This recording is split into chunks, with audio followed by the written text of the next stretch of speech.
Hello बच्चों, let's read the question. The question says two parallel plate capacitors A and B have the same separation D is equal to 8.85 into 10 to the power minus 4 meter between the plates.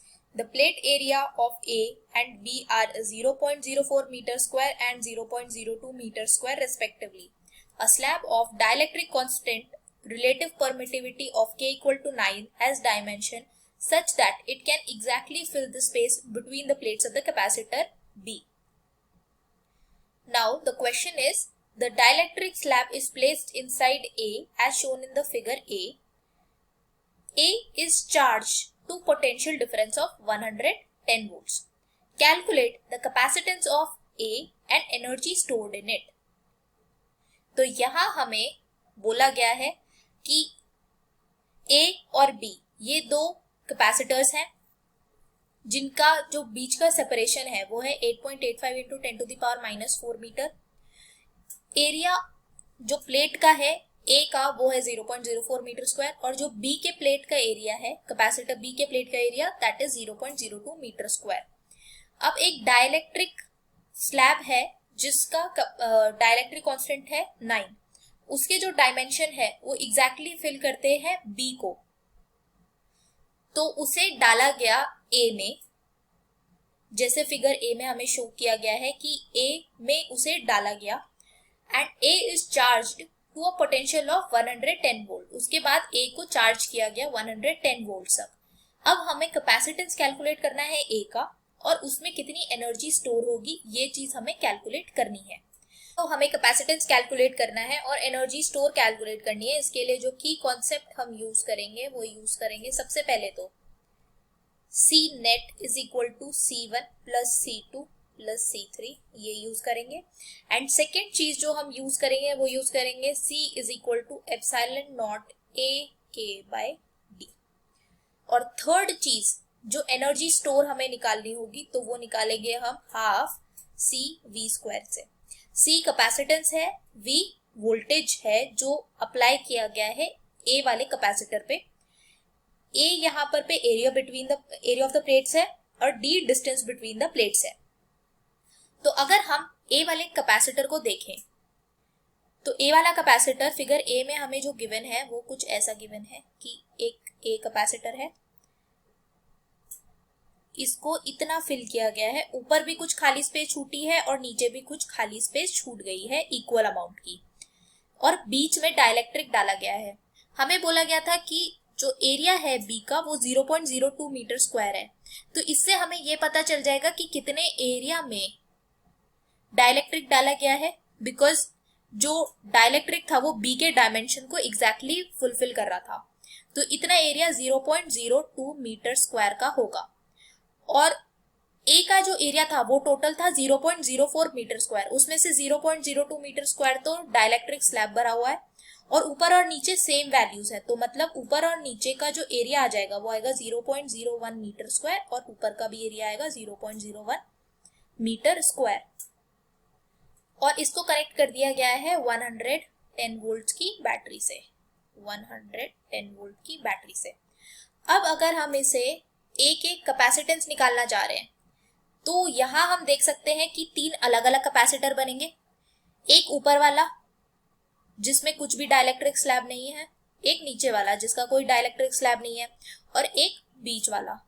तो ये 3 अलग अलग capacitors बनेंगे और ये तीनों आएंगे parallel में, ये आएंगे सारे के सारे पैरेलल में, क्योंकि इनके अक्रॉस जो पोटेंशियल ड्रॉप होगा वो होगा same and that is equal to 110 volts, 110 volt. तो ये C1 लिखेंगे हम, इसको C2 लिखेंगे और इसको C3 लिखेंगे। C1 की वैल्यू जो होगी वो C3 के इक्वल होगी बिकॉज उसकी डायमेंशन सेम है, मतलब एरिया ऑफ द प्लेट भी सेम है और डिस्टेंस बिटवीन द प्लेट्स भी सेम है, और K की वैल्यू यहाँ 1 हो जाएगी बिकॉज यहाँ कोई डाइलेक्ट्रिक नहीं है। तो C1 is equal to C3 अगर हम लिखें तो that is epsilon not A by D। तो एप्सिलॉन नॉट की वैल्यू होती है 8.85 into 10 to the power minus 12 और एरिया ऑफ द प्लेट्स है 0.01 metre square divided by distance between the plates है 8.85 into 10 to the power minus 4, 8.85 into 10 to the power minus 4। तो 8.85 यहाँ से कैंसिल आउट हो जाएंगे। फिर जो यहाँ वैल्यू बचेगी वो बचेगी 10 to the power -12 divided by 10 to the power -2। अब ऊपर जाके ये जो वैल्यू हो जाएगी वो हो जाएगी 10 to the power -10। तो ये आ गई हमारी वैल्यू C1 और C3 की, that is equal to 10 to the power -10 farad. ये आ गई C1 और C3 की वैल्यू। अब हम C2 की वैल्यू कैलकुलेट करते हैं कि वो कितनी आएगी। तो अब हम C2 की वैल्यू अगर कैलकुलेट करें तो ये आएगा एप्सिलॉन नॉट AK/D।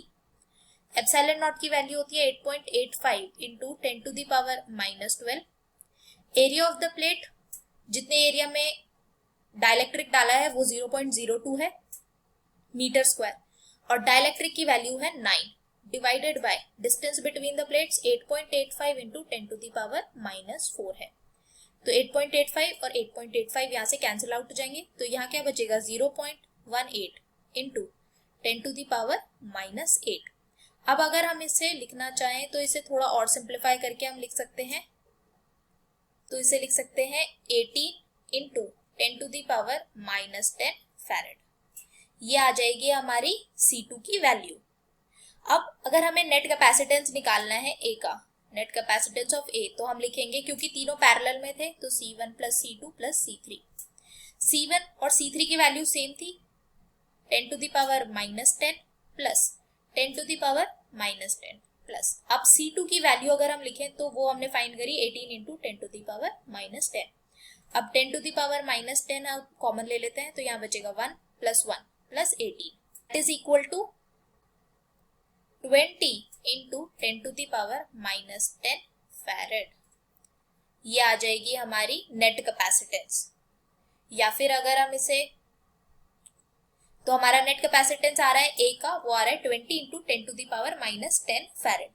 अब नेक्स्ट हमें एनर्जी स्टोर बतानी थी कि कितनी, तो अब हमें यहाँ एनर्जी स्टोर्ड बतानी है कि कितनी एनर्जी यहाँ स्टोर की जाएगी। तो energy stored is equal to half C net of A multiplied by V²।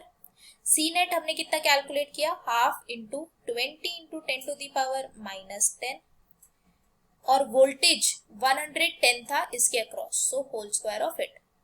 तो यहां से ये हो जाएगा 10, तो ये वैल्यू आ जाएगी 121 into 10 to the power 3 multiplied by 10 to the power -10।